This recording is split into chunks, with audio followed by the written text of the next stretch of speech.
السلام علیکم defence towers friends, defence updates میں امریکہ کی جانب سے پاکستان کی ملٹری ٹریننگ اور ایجوکیشن پروگرام کے لیے فنڈز کے علاوہ دوسری اکنامک سپورٹ پر بات کریں گے۔ اس کے علاوہ چین کی جانب سے راکٹس اور اینٹی ٹینک میزائل سے میری ٹائم ٹارگٹس کو ہٹ کرنے کے تجربے کو بھی ڈسکس کیا جائے گا۔ اس کے علاوہ امریکی شپس کی جانب سے مڈ رینج بیلسٹک میزائل کو انٹرسیپٹ کرنے میں ناکامی پر بات کریں گے۔ ترکی سمیت دیگر بین الاقوامی دفاعی خبریں بھی اس ویڈیو میں شامل ہوں گی۔ So let's start.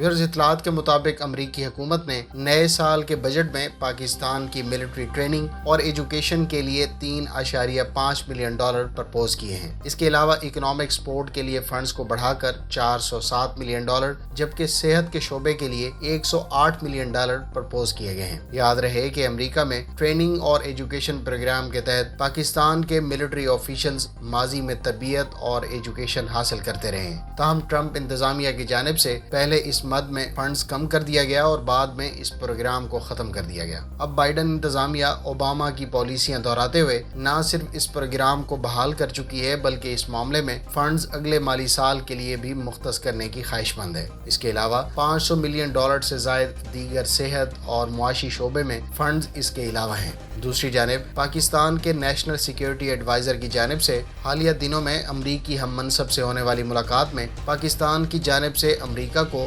باہمی تعلقات سے متعلق جو پرپوزل آفر کیا گیا ہے وہ روایتی طور پر عسکری یا دفاعی شعبے سے ہٹ کر تجارت، انرجی، تعلیم اور دیگر شعبہ جات میں تعاون سے متعلق ہے۔ فرینڈز، میرے مطابق تو بجائے اس طرح کی کسی امداد اور تربیتی پروگرام کو حاصل کرنے کے پاکستان کو اسے یکسر مسترد کر دینا چاہیے۔ پاکستان کو اب لگے ہاتھوں ایئر فورس کے نقطہ نظر سے بھی امریکہ سے کسی نئے ایئر کرافٹ اور ویپن خریدنے یا پرانے طیاروں کی اپ گریڈ سے متعلق کوششیں بھی چھوڑ دینی چاہیے۔ چین سے پہلے سے موجود اچھے سفارتی اور دفاعی تعلقات کو مزید فروغ دیتے ہوئے اپنا انحصار آہستہ آہستہ مکمل طور پر شفٹ کر دینا چاہیے، جو پہلے ہی کسی حد تک شفٹ ہو چکا ہے۔ لیکن شاید پاکستان ایئر فورس ابھی بھی امریکی F-16 حاصل کرنے کی خواہاں ہے یا ایٹ لیسٹ پہلے سے موجود طیاروں کو اپ گریڈ کروانے کی کوششوں میں ہے۔ مجھے معلوم ہے کہ امریکی ہتھیاروں خاص طور پر F-16 پر انحصار ایک دم ختم نہیں ہو سکتا، لیکن اچھا ہے کہ ہم ترکی سے سبق سیکھتے ہوئے اپنے ملکی سطح پر جاری پروجیکٹس پر فوکس کریں اور سٹاپ گیپ کے طور پر چین سے ایئر کرافٹس حاصل کریں۔ اس طرح کی امداد سے امریکہ لانگ رن میں پاکستان کی عسکری قیادت پر اپنا اثر و رسوخ رکھنے کے چکر میں ہے، جس سے بہتر ہے دور ہی رہا جائے۔ میرے خیال سے پاکستان کو چین سے دفاعی حوالے سے اسٹریٹجک معاہدہ کرتے ہوئے مکمل طور پر دفاعی لحاظ سے اس بلاک میں آ جانا چاہیے۔ ادھر روس کے ساتھ بھی پاکستان کے تعلقات بہتر ہو رہے ہیں۔ میں عنقریب اس موضوع پر آپ سے ایک تفصیلی ویڈیو شیئر کروں گا۔ البتہ آپ اس بارے میں کیا رائے رکھتے ہیں؟ کمنٹ باکس میں اس کا اظہار ضرور کریں۔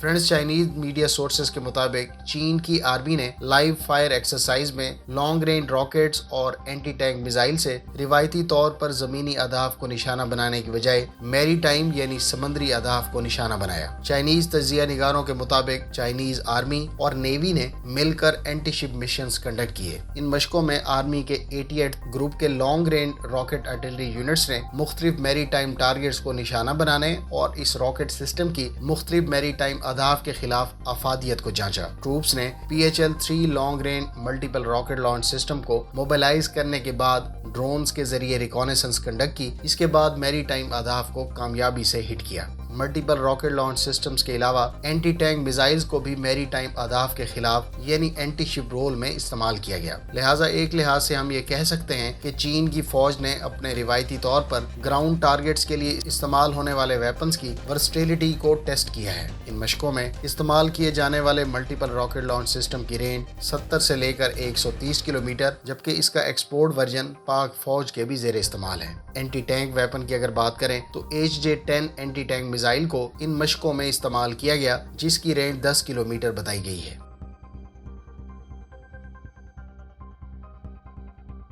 ویئرز اطلاعات کے مطابق امریکی نیوی کے شپ سے بیلسٹک میزائل ڈیفنس کا تجربہ ناکام ہو گیا ہے۔ امریکی میزائل ڈیفنس ایجنسی کے مطابق 2 SM-6 انٹرسیپٹرز کو میڈیم رینج بیلسٹک ٹارگٹ کو انٹرسیپٹ کرنے کے لیے فائر کیا گیا، لیکن یہ اس ٹارگٹ کو انٹرسیپٹ کرنے میں ناکام رہے۔ حکام کے مطابق اس تجربے کا بنیادی مقصد بیلسٹک میزائل ڈیفنس یعنی BDM کی صلاحیت کو پرکھنا تھا۔ امریکی نیوی کے ساتھ کنفیگرڈ اس BMD نے medium range ballistic missile target کو ڈیٹیکٹ، ٹریک، انگیج اور انٹرسیپٹ کرنا تھا، تاہم یہ ایسا کرنے میں ناکام رہا۔ US نیول آفیشلز اس ناکامی کا بغور جائزہ لیں گے اور یہ دیکھیں گے کہ کس وجہ سے یہ تجربہ ناکام رہا، تاکہ مستقبل میں اس انٹرسیپشن کو یقینی بنایا جا سکے۔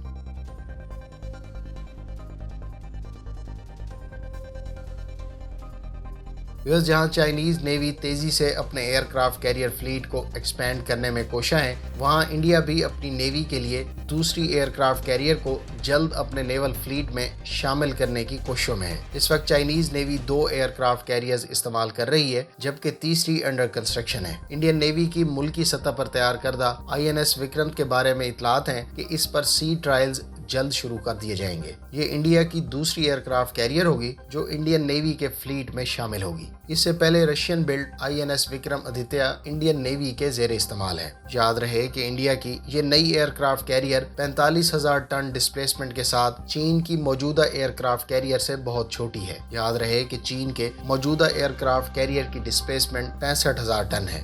Indian Vikrant aircraft carrier کو اگست 2013 میں لانچ کیا گیا تھا اور اس وقت سے یہ کوچی میں انڈر کنسٹرکشن ہے۔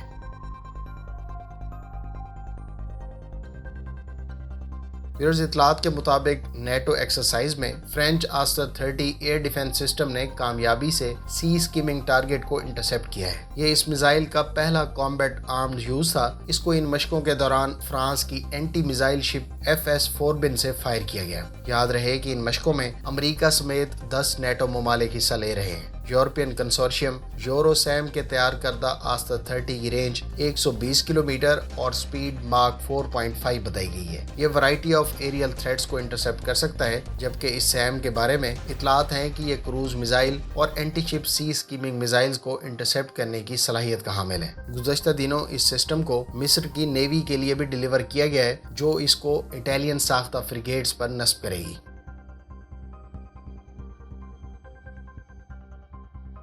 فرینچ ترک آرمی کے زیر استعمال tracked armoured personnel carrier vehicles پر اپ گریڈ پروگرام جاری ہے۔ اس سے پہلے ترک آرمی کے زیر استعمال مختلف پرانی بختر بند گاڑیوں کو سسٹمز اور ویپن سے اکوپ کیا جا چکا ہے۔ تازہ ترین اطلاعات کے مطابق ایسلسان اور FNSS نے مل کر ZMA وہیکل کو ماڈرنائز کرنے اور ویپن سسٹم نصب کرنے کے بعد کامیابی سے ٹیسٹ کیا ہے۔ ان ابتدائی ٹیسٹ اور ٹرائلز کے بعد اس اپ گریڈ پروگرام کے تحت دیگر وہیکلز پر بھی یہ سسٹم نصب کیا جائے گا۔ ترک آفیشلز کے مطابق ابتدائی طور پر 133 ZMA وہیکلز پر یہ ماڈرن ویپن اور سلوشن نصب کیے جائیں گے۔ ان تمام سسٹمز کو مقامی سطح پر تیار کیا گیا ہے۔